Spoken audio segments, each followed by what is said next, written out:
Nos encontramos muy cerca del nacimiento del río Bogotá, o el curso alto que llaman, ya que desde aquí su agua o cauce desciende y se va alimentando poco a poco de otras aguas que provienen de las montañas.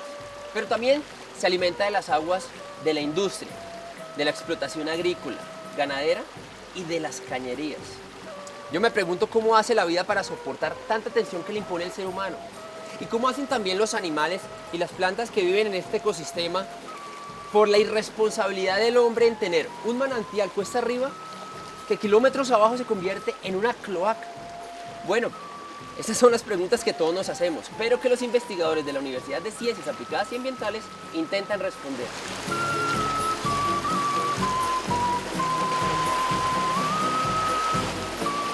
Nos encontramos con la profesora Loreta Rosselli. Ella es líder del Grupo de Sostenibilidad Ambiental de la Universidad de Ciencias Aplicadas y Ambientales. Profe, bienvenida a Deja tu huella en el ambiente. Para mí es un honor, para toda la gente que nos está viendo.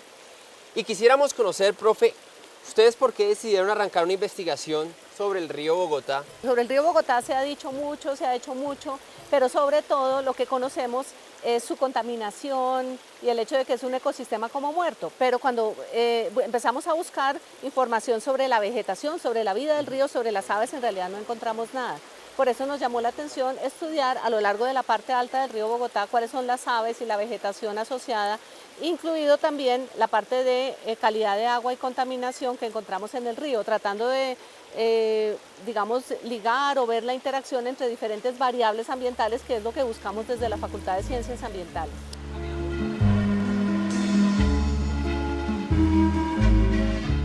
Aquí estamos en la parte alta, estamos a pocos kilómetros del nacimiento del río. Aquí el río todavía tiene características de río de montaña. Sí, ustedes claro, ven que es muy pedregoso, ¿no? Es una zona muy pedregosa, no tiene casi vegetación acuática y no hay aves acuáticas propiamente dichas. Aquí lo que nos llamó la atención fue la cantidad de vegetación nativa que hay en los bordes del río. Y por lo tanto, de las cosas que encontramos acá fue una alta proporción de vegetación nativa arbórea a los lados del río y una gran diversidad de aves terrestres. O sea, es buen síntoma. Es un buen síntoma para lo que es los bordes del río, no la parte acuática propiamente dicha.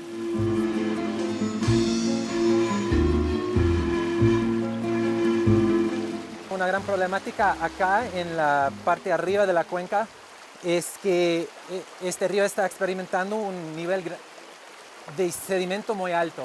Y pueden ver eso, por ejemplo, en esta roca. Y acá toda esta parte estaba enterrada en el sedimento. Y el significado de eso es que la vida acuática no puede existir en estas partes. La verdad es que por todo el mundo el sedimento es el contaminante número uno.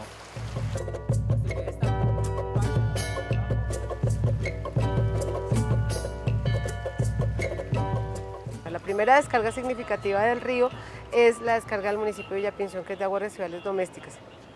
Y esa agua pues viene afectándose por la parte industrial de las curtiembres que hay aguas abajo.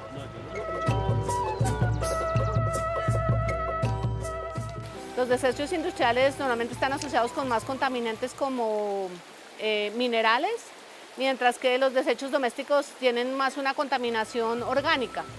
Entonces, y tenemos de los dos. Pues hoy también nos encontramos con Natalia Sánchez. Ella es estudiante de pregrado de la Facultad de Ciencias Ambientales de la Universidad de Ciencias Aplicadas y Ambientales y también miembro del Grupo de Sostenibilidad Ambiental. ¿Cómo estás, Natalia? Bien, muchas gracias. Pues bienvenida aquí a Deja tu huella en el ambiente y nos gustaría que nos contaras más o menos en esta parte del río por qué cambió su color y por qué huele tan fuerte. Bueno, el principal problema del río en este punto, como tú puedes ver, es que está lleno de curtiembres a su alrededor, las cuales generan vertimientos puntuales, principalmente de metales pesados que afectan toda el agua. Además, pues ya veníamos de Villapinzón, ¿sí? Y pues lógicamente los vertimientos domésticos, todo lo que proviene de los hogares y eso, también cae directamente al río, es un vertimiento directo. Y pues aquí, a diferencia del primer punto, vemos que ya la vegetación de la ronda no existe, sí. Está totalmente deforestado, entonces eso también afecta, generando aún más sedimentación de la que veíamos arriba.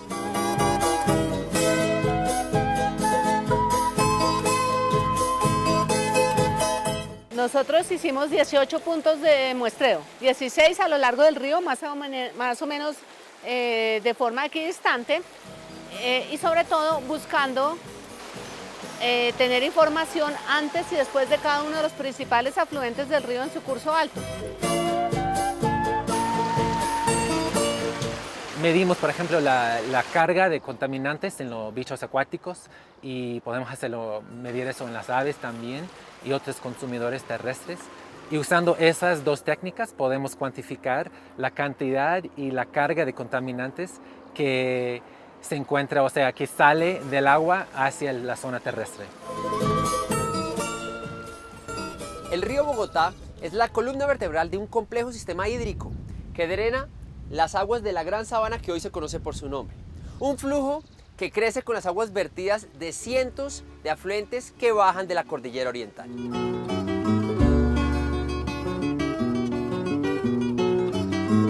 El territorio colombiano tiene el privilegio, la bendición de ser un territorio que pertenece al agua, donde hay unos recursos muy importantes de agua, quizá menos de los que teníamos antes, seguramente muy amenazados por distintos procesos, pero sigue siendo un territorio en donde somos ricos en aguas atmosféricas, somos ricos en aguas superficiales y también somos ricos en aguas subterráneas, pero por supuesto estos son recursos limitados que hay que cuidar muchísimo porque si no también pueden agotarse. Durante muchos siglos, los nativos muiscas supieron convivir perfectamente con este ecosistema. Respetaron las aguas, los bosques y los animales con que habitaban. Eso podría ser la imagen más perfecta de lo que es el paraíso terrenal. Tierra fértil, agua fresca y vida en abundancia. Pero en poco tiempo diferentes formas de contaminación han afectado las aguas. Las fábricas y la industria agrícola aportan principalmente contaminantes inorgánicos, mientras que las aguas domésticas arrojan contaminación orgánica y la ganadería agotó los bosques de protección y de reservorio.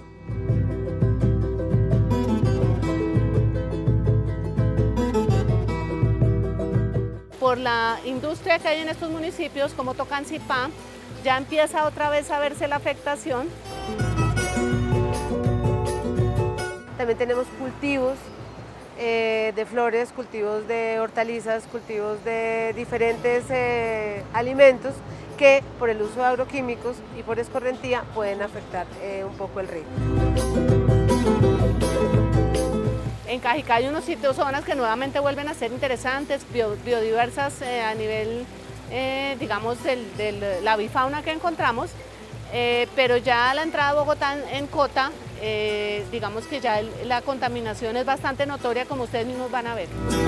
A estas alturas de camino, pues el río ya ha cambiado de color y de olor. Nosotros ya podemos apreciar un tono amarillento y ocre, pues que da cuenta de la cantidad de toxicidad que ha sido vertida en él. Sin embargo, pues la vida es terca como este río e insiste en mantener su curso. Y como ejemplo podemos ver a las aves que habitan estos matorrales y bosques, que han sabido aprovechar los recursos e inclusive han sabido vivir en los pequeños relictos de bosque nativos que aún sobreviven.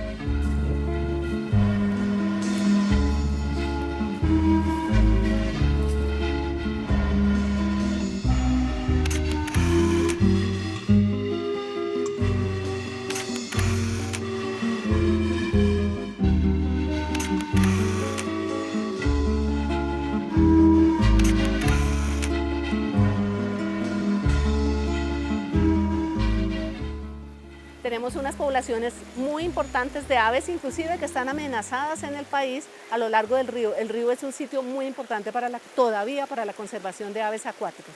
En particular, la tingua de pico verde o tingua moteada, Gallinula melanops, es una subespecie endémica a la sabana de Bogotá.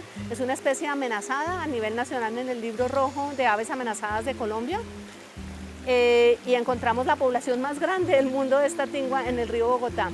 Y otra cosa que fue bastante sorprendente es la cantidad de patos migratorios, barraquetes o cercetas que habitan el río durante todo el año, inclusive también en la época no migratoria.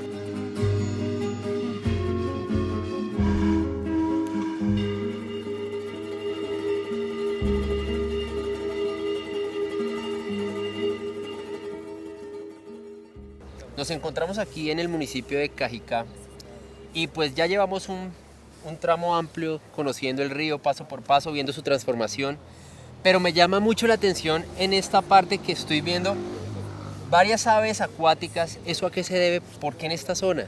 Ya, sí, esa fue una de las cosas que nosotros encontramos en nuestro estudio, y es que a medida que vamos avanzando por este curso alto del río, a medida que empieza a tener una velocidad más baja el agua, como vemos acá, aparece más vegetación acuática como estos juncos que estamos viendo ahí, aumenta también la riqueza de aves acuáticas. ¿Cuál es la característica de tanta contaminación y a la vez que hayan inclusive aves? ¿Cómo es Sí. esa relación? Pues hay como muchas relaciones que encuentra uno. A medida que hay más contaminación, pues hay como más nutrientes y por lo tanto puede haber más vegetación. Al haber más vegetación hay más hábitat y por lo tanto hay más riqueza de aves. Esto no quiere decir que las aves no se vean afectadas, y es una de las preguntas que queda sin contestar de este trabajo que acabamos de terminar, y es cómo se están viendo afectadas las aves por esta contaminación.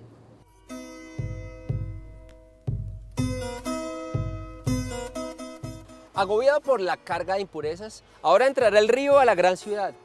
Pero no llega colmado de agua pura, transparente y fina proveniente de los páramos, no. Viene lleno de desagües, de desechos, de la industria y de nuestros hogares, que todos son drenados por su cauce.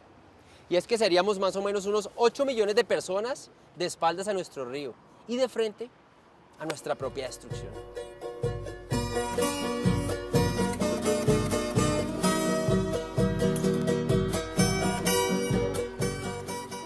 Cuando el desarrollo se ha venido apartando cada vez más de las dinámicas de la Tierra, cuando en nuestra arrogancia la especie humana ha pensado que no dependemos de otras especies vivas, y dentro de las especies vivas incluyo yo a seres vivos como el agua, por ejemplo, y entonces hemos intentado imponerle a los territorios nuestras prioridades en lugar de acomodar la actividad humana y ese conjunto, digamos, de actividades y de prioridades humanas que llamamos el desarrollo, acomodarlo a las dinámicas del agua, no intentando imponerle a la tierra nuestras prioridades, sino más bien ajustándonos para aprender, digamos, a surfear con esas dinámicas de una naturaleza a la cual nosotros, querámoslo o no, pertenecemos y de la cual dependemos.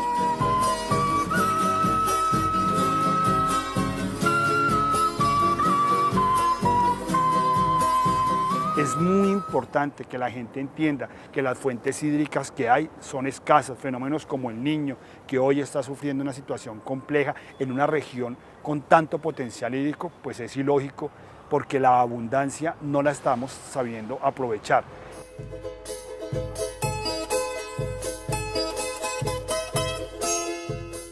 Los ríos son sumamente sensibles a la contaminación, al cambio de uso del suelo, a los efectos humanos, ¿no? Pero también tienen una gran capacidad para recuperarse. Todos los sistemas son resilientes, pero cuando la presión es tan fuerte, entonces esa resiliencia puede perderse. Y estos ecosistemas convertirse en ecosistemas muy frágiles y con unas alteraciones menores llegar inclusive a desaparecer. Así que lo que tenemos que hacer es, ya tenemos que darles el tiempo y el espacio como para depurarse, como para recuperarse, y especialmente en la ciudad no podemos seguir tratándolo como si fueran nuestros cautivos, así que necesitamos darles un poco más espacio como para desarrollar de una manera natural de nuevo.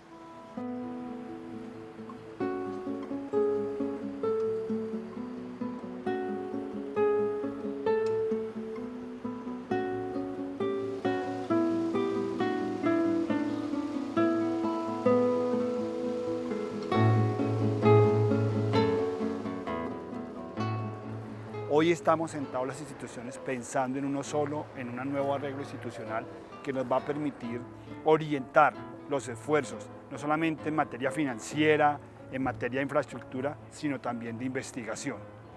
La academia juega un papel fundamental en este proceso. Las nuevas patentes, las nuevas formas de poder orientar este proceso de descontaminación.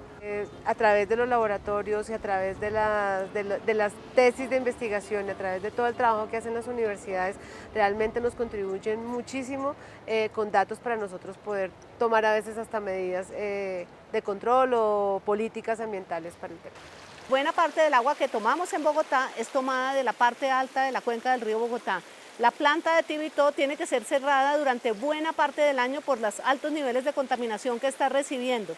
Para eso el ministerio está sacando diferentes normatividades que van a permitir el control de muchas de las acciones de contaminación del río.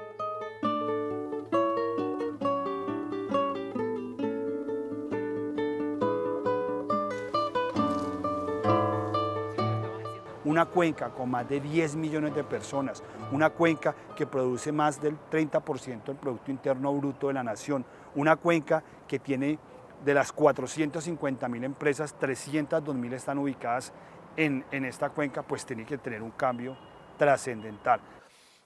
Y que nuestro gran desafío de supervivencia y de calidad de vida, sobre todo en el escenario del cambio climático, es precisamente construir una cultura anfibia versión siglo XXI, que permita seguir accediendo a todas las ventajas y a todo lo positivo del desarrollo, pero sin destruir nuestra base ecológica y sin que los territorios pierdan su estructura ecológica principal.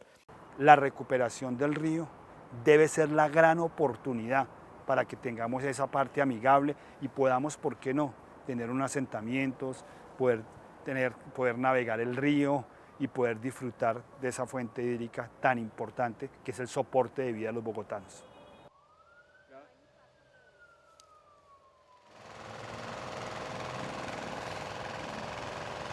Un río protegido por las leyes, pero no por la cultura de la comunidad. Sus habitantes, aves y plantas, se resisten y son un ejemplo de entereza y de vida, esperando sí una mano salvadora en la tecnología que les permita descontaminar su hogar, o por lo menos buscar una manera de relacionarse de una mejor forma con la gente que les rodea. Este río, moribundo y con atisbos cada vez más lejanos de vida, pero con ganas de sobreponerse al daño causado, sigue circulando hasta llegar al Salto de Tequendama, la puerta que permitió que toda esta gran sabana no fuera una laguna, sino estuviera llena de pasto, pero también permitió que se construyera una irresponsable metrópoli.